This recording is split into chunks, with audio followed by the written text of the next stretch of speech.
Hello, everybody. Welcome back to another episode of my Beatles song rankings. Sorry, it's been a couple days. Lots been going on. After work, things like that. I just haven't had time to film anything. So I apologize. Hopefully, I can knock out these next few episodes by the by the end of this week. So we last left off with number 160, which was "Carry That Weight" from Abbey Road. So I'm going to jump right into number 159 on my list and just keep on going here until I feel like stopping. 159 is going to be the opening track from Beatles for Sale. No Reply, kind of a nice little soft opening. It's not, a solid rocker like, the other Beatles albums up till this point had all started with these, really solid rockers. I mean, you had Please Please Me. You had I Saw Her Standing There. You had It Won't Be Long. You had Hard Day's Night. And now with Beatles for Sale, you're expecting, another up-tempo rocker.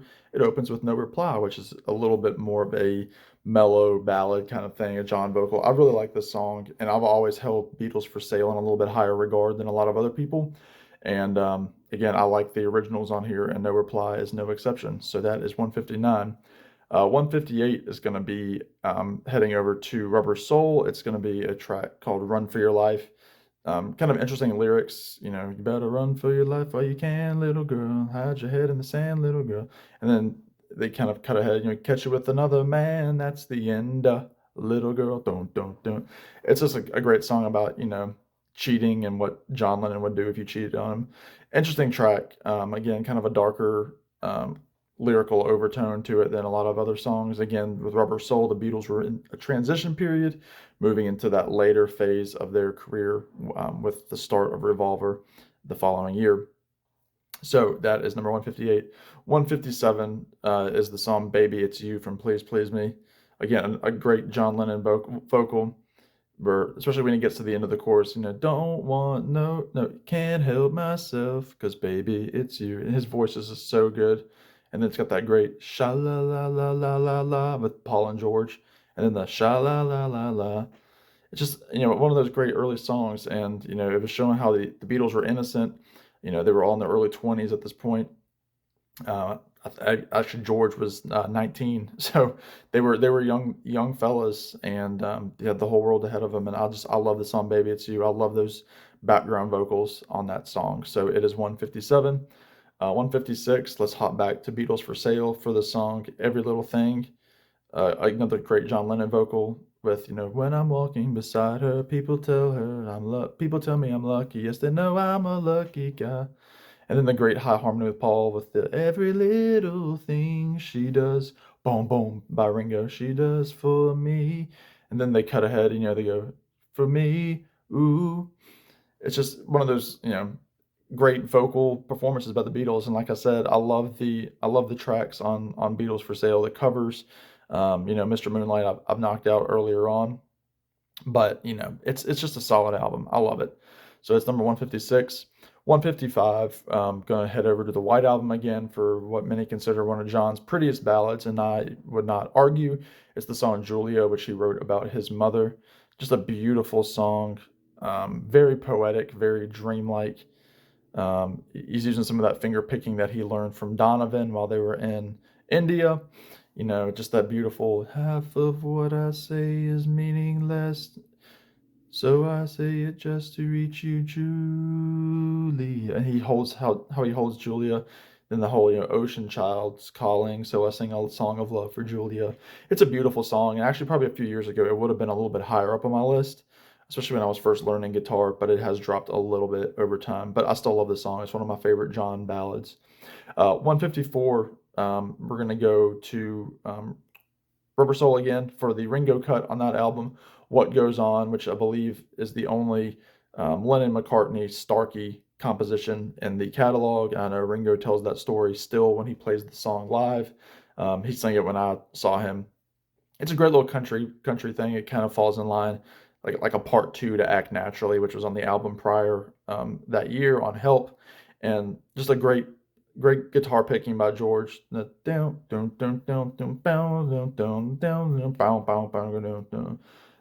just really good. What goes on in your heart.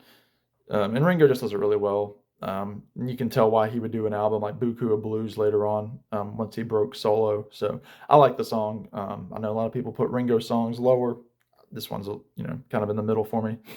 Um, 153 is the song I'm a Loser, um, from the Beatles for Sale album. Again, a great John vocal. I'm a loser, I'm a loser, and I'm not what I appear to be. Um, Again, just a great song. I love how the whole band comes in. And sorry, I'm double checking something here while I'm doing this. Yeah, that's right. It's the second track after No Reply on Beatles for Sale. I just wanted to double check that, so I'm not giving you false information, which of course, I never do. Um, but I just, again, another one of those John songs, a cry for help kind of thing.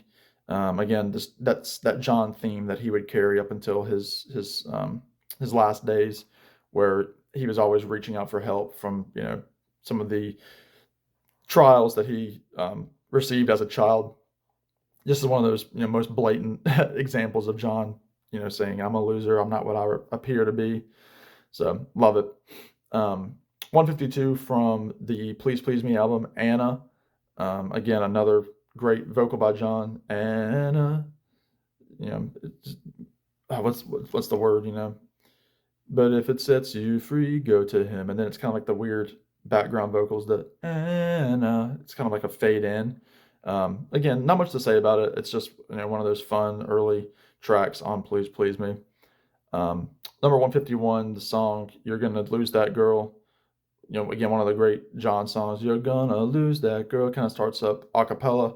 Ringo's kind of on the bongos on the song, and then again, great background vocals with yes, yes, you're gonna lose that girl, and then the big finish. You're gonna lose that girl.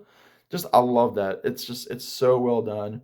The Beatles were a great harmony group, and I love to hear Beatles sessions without any instrumentation, just so you can hear John, Paul, and George put those three voices together. And You're Gonna Lose That Girl is a great example of some of that harmony. Number 150 from Abbey Road. It's the last song on side A. I Want You, She's So Heavy, which I'm sure a lot of my heavier rock friends will disagree with, but again, it's perfectly placed on Abbey Road. As you know, it's the longest track on the album. It's the longest track that the Beatles recorded of a fully realized song. Um, I think there's only like 20 words in the whole song. Like, I want you so bad, it's driving me mad. Um, and then, she's so heavy. So I think it's 13 um, words in the whole song. But it kind of shows like what the Beatles might have been had they gone into the 1970s. I mean, obviously at this point, 1968 had happened. Led Zeppelin was out in the world. They weren't a superstar group yet, but things were moving in that direction. Very heavy. And so you can only imagine what kind of record the Beatles would have made maybe in 1972, 73 to stay in line with guys like Led Zeppelin, Deep Purple, and at that point Black Sabbath that were coming around. Um, killer, just acid kind of rock. That solo, the doom doom doom, and then the drumming in the back is very Latin, almost like a Santana kind of beat. Really cool song.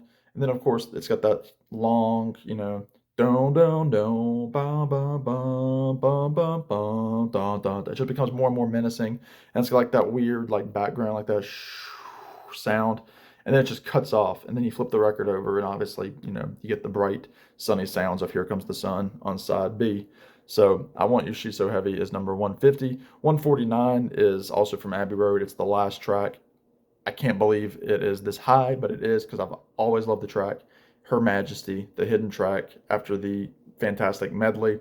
Um, Obviously, this was originally supposed to go in the whole Me, Mr. Mustard sequence, but they cut it, and thankfully they kept the tape and didn't delete it, and they kind of stuck it onto the end for a lark. Beatles' shortest song, 25 seconds. Um, Great little acoustic guitar part by McCartney. Her Majesty's a pretty nice girl, but she doesn't have a lot to say. Don't he's using that finger for the bass notes on the guitar. Quite a difficult song to play for any of my guitar friends. If you know how it goes, it's not easy, but it's really cool. I really like that he played this for Queen Elizabeth. I think for her 50th anniversary, her Golden Jubilee. So it's just a fun track. Perfect way to kind of end their career in a cheeky kind of format. Um, 148, one of the Beatles' best singles. One of the early examples of feedback on a record, and I think John Lennon always said it was the first time that feedback was ever on a single. It's "I Feel Fine." That boom,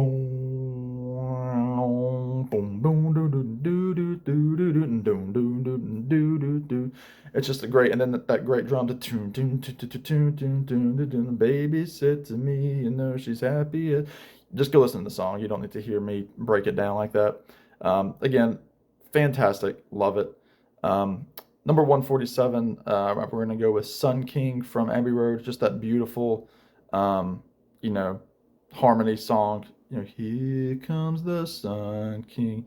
I know that it's a ton of vocals that are tracked one on top of the other on top of the other. Love the song. So Sun King. Cry Baby Cry is number 146 from Abbey Road. Very eerie song, and it goes right into Revolution number 9. Perfect little segue from Cry Baby Cry into Revolution 9, because you've got that little Paul segment where, you know, he sings, Can you take me back where I came from? Which I know is part of a longer segment that Paul recorded, but I always loved that when I first heard the White Album. Um, that whole John part there, the Duchess of Concordia, always smiling and arriving late for tea, and then it just breaks in like this acid rock sound. Love it. And then I'm going to stop here, number 145 from Let It Be, I Me Mine, a fantastic George track, and I believe the last track that the Beatles ever worked on before disbanding. They did some overdubs of it in 1970, but of course it was mostly recorded in 1969 during the Get Back sessions. Great George song. Again, kind of goes with some of the Eastern philosophy that George had. The whole, you know, all through the day, I me mine, I me mine. And he talks about it in the Get Back documentary that Peter Jackson did. And, you know, if it was grammatically correct, it's just a great song with the, you know, the chorus, me, mine, da, da, da, da. Just, it's just wonderful. But anyway, there you go, 159 through 145. Let me know what you think. Comment, subscribe, all that good stuff. We'll see you soon on the next one. Be good, take care, and we'll talk to you.